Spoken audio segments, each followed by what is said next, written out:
Terima kasih sebesar-besarnya untuk para kuasa hukum kami, terutama koordinator tim litigasi Pak Petrus Celestinus dan koordinator tim non-litigasi Pak Ahmad Kosinudin. Dan rekan-rekan sekalian dan juga sahabat-sahabat yang statusnya sama dengan saya selaku terlapor. Alhamdulillah pada kesempatan yang sangat baik ini saya sekaligus juga melaporkan bahwa kami bertiga pada awalnya, yaitu RRT ya, Rismon Hasio Lansianipar, kemudian Roy Suryo dan Tifausia Tiasuma, ini sekaligus menjawab tantangan bahwa kami itu yang tadi seperti dikatakan Pak Ahmad Kosinudin, didukung atau ada politik yang di belakang kami. Sama sekali kami jawab tidak ya. Dan bahkan izin saya mintakan juga doa restu dari seluruh hadirin dan seluruh media yang ada di ruangan ini. Insya Allah kami bertiga akan memberi kado yang sangat indah pada peringatan 80 tahun usia kemerdekaan Indonesia pada tanggal 17 Agustus 2025 yang akan datang, yaitu sebuah white paper, sebuah buku ilmiah yang bertuliskan ijazah palsu Jokowi. Buku ini sepanjang 500 halaman. Alhamdulillah sedang kami tulis dan sudah hampir mencapai 70 sekian persen.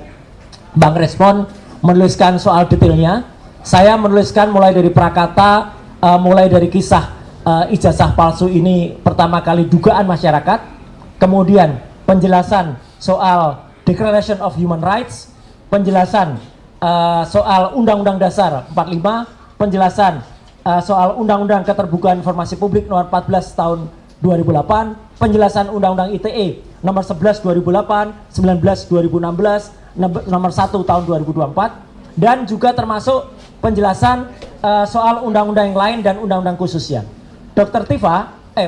Dr. Rismon akan menuliskan detail soal analisis teknis yang jauh lebih detail. Misalnya soal analisis red, green, blue, soal lintasan cap, kemudian image comparison, face recognition, dan lain sebagainya. Kemudian Dr. Tifa menuliskan dari sisi behavioral neuroscience-nya.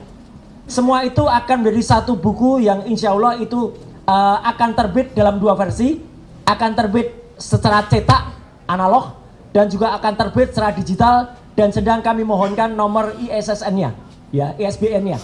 Dan insya Allah juga itu akan diterbitkan secara internasional oleh Pak Chris Komari selaku koordinator dari FDI, Forum Diaspora Indonesia, dan akan diedarkan ke 25 negara di seluruh dunia.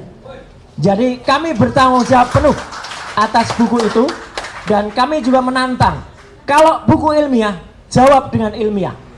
Jadi misalnya mereka menjawab, oh ya tahun KKN-nya tadinya 83 berubah 85. Nah itu jawaban ilmiah dari mereka misalnya. Oh ya gitar listrik bisa dimainkan di desa tanpa listrik misalnya. Nah itu jawaban dari mereka misalnya begitu. Ya jadi kami dan itu akan menjadi kado cantik pada peringatan hari Minggu tanggal 17 Agustus.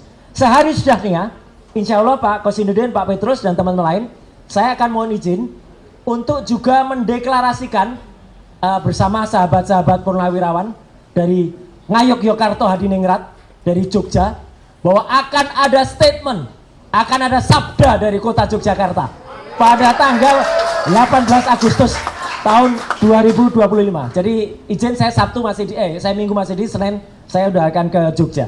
Jadi artinya itu insya Allah akan memperkuat bagaimana nanti kalau Presiden Republik Indonesia bersikap, maka Nagari Ngayogyakarta Hadiningrat sudah akan bersikap juga terlebih dahulu, ya, untuk mendukung soal ijazah palsu ini. Yang kedua, mendukung statement dari Pak Kosinudin tadi, ya, kami siang hari ini masih melihat ada seseorang yang bergentayangan dan berkuar-kuar di Mapolda Metro Jaya yang dikenal dengan nama Si Plester. Ya, saya nggak tahu nama lengkapnya, yang penting dia Si Plester. Memang harus diplester mulutnya, ya. Karena apa? Karena sesuai dengan surat yang kami ajukan ke Kejaksaan Negeri Jakarta Selatan, dan itu kami konfreskan di depan patung Dewi Keadilan, yang Dewi Keadilan itu ditutup matanya supaya benar-benar bisa adil tanpa memandang apapun, kami masih menunggu jawaban dari Kejaksaan Negeri. Karena apa? Kalau memang si Plester sudah mengatakan sudah menjalani hukuman, kapan, hari apa, tahun berapa, dari bulan mana, saya bulan mana? Karena seharusnya dia dihukum 1 tahun 6 bulan sesuai dengan putusan kasasi. Bahwa dia sudah menjalani hukum, bahwa dia sudah menjalani pengadilan, ya mungkin menjalani sidang. Dan bahkan Pak Yusuf Kalla, Muhammad Yusuf Kalla, sangat baik maafkan mungkin. Tetapi yang jelas kita masih menunggu kapan dia dieksekusi menjalani hukuman. Makanya siang hari tadi dia koar-koar. Dulu RS ketakutan masuk menggunakan penyangga kepala. Yang mengenakan saya penyangga kepala itu rumah sakit resmi saya waktu itu. Dan itu saya pakai selama 1 bulan. Dan saya kesatria, saya masuk menjalani hukuman. Ya, bukan seperti dia yang lari dari tanggung jawab tidak menjalani hukuman. Itu lebih penting. Artinya begini teman-teman semua, izinkan kalau saya salah, bapak-bapak yang mengerti hukum, berarti semua statement dia maupun laporan dia di Polda Metro Jaya maupun kesaksian dia, kalau ternyata itu terjadi dan dia harusnya masuk tahanan, maka itu tidak berlaku, tidak sah. Karena harusnya dia masuk tahanan, tapi kemudian dia masih bersaksi atau bahkan membuat kesaksian terhadap pelapor yang lain. Jadi harusnya dia dieksekusi. Itu soal si Plester. Satu lagi yang saya harus bilang mohon maaf, satu lagi yang kemarin teriak-teriak soal itu harus masuk penjara, yaitu orang namanya AA inisialnya, ya, yang dia kehilangan otaknya ketika digebukin di depan DPR. Ya. Dia kena, sebenarnya dia adalah TSK, tersangka kasus penistaan agama pada tahun 2015. Mohon maaf ibu-ibu dan semua umat muslim dan muslimah. Dia mengatakan, kenapa dia masuk pasal penghinaan agama? Karena dia mengatakan Nabi Muhammad bukan orang Arab. Dan dia tersangka. Tapi kemudian saya nggak tahu dia di SP3 oleh Polda Metro Jaya. Tapi sudah juga kemudian di pra-peradilan dan menang pra-peradilannya. Jadi harusnya dia dieksekusi. Tapi sampai dengan sekarang Polda Metro Jaya belum eksekusi dia. Jadi artinya status AA itu adalah tersangka dan harusnya diteruskan penyidikannya, bukan diberhentikan. Ya, itu jadi ada 2 orang yang, dan yang menarik sekali tadi karena ada YouTube-nya si Plester itu, malah justru komentar lebih banyak kepada seseorang yang bertopi, topinya dihadapkan ke belakang. Betul. Apal banget nih Mbak Menu ini sama si Pritz itu ya. Dan orang mengatakan itu orang yang di belakangnya itu yang ijazahnya dibusek capnya.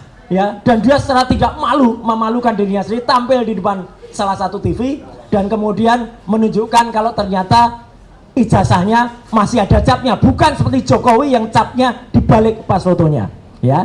Nah, jadi sekali lagi saya tegaskan untuk teman-teman media yang ada di sini, saya patuh dan taat dengan kesepakatan bersama. Jadi insya Allah sore hari ini saya juga akan live di TV tanpa si Plester, ya, gitu. Dan pada hari Rabu yang akan datang itu akan ada acara. Pak Kosidudin tahu persis sejarahnya. Harusnya acara itu mengulas tentang si Plester, tapi kami tegas, kami tidak akan hadir kalau masih ada si Plester yang belum menjalani hukuman. Alhamdulillahnya, salut kepada TV itu. Saya nggak akan sebutkan TV-nya, tapi acaranya head to head. Hostnya Elvira Kairunisa. Topiknya diganti, bukan si Plester lagi. Jadi kami akan hadir kalau tanpa si Plester. Ya, karena tidak sopan kalau itu ada. Dan yang terakhir, tadi sudah disampaikan juga oleh Pak Kosinudin, ini bukan nomor-nomor, ini saya tunjukkan buktinya. Jadi ini adalah akun resmi, akun sosmed, maaf, milik seseorang namanya VL. VL itu siapa? Virgianto Listiawan, alias Iwan Fals. Iwan Fals membuat polling, kita tahulah siapa Iwan Fals, pada pertengahan Juli yang lalu, dan 72% ketika dia menanyakan ijazah Jokowi, jawabannya adalah palsu.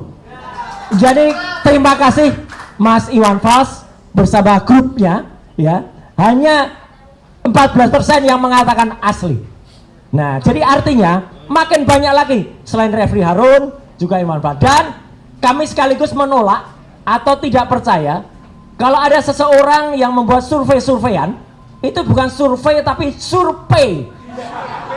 SURPAY. Survei. Kenapa survei? Soalnya sekarang orangnya lagi protes. Terima kasih kepada Presiden Prabowo yang sudah menghapus ya tantiem bonus itu. Nanti mungkin Pak Manusia Merdeka, Pak Saidido bisa menjelaskan dengan lebih detail ya. Keborosan, kemudian insya Allah uang negara, devisa negara itu akan bisa dihemat kalau komisaris-komisaris itu dihilangkan atau tidak perlu diberikan yang namanya tantiem, bonus dan lain sebagainya. Kenapa? Toh mereka juga tidak berkompeten sama sekali. Dan untuk menyambut kegembiraan itu ya, nah saya akan sampaikan sekaligus juga kenapa laki-laki itu suka soda sama seperti susu. Laki-laki sama seperti susu ya, kalau ketemu susu menjadi gembira.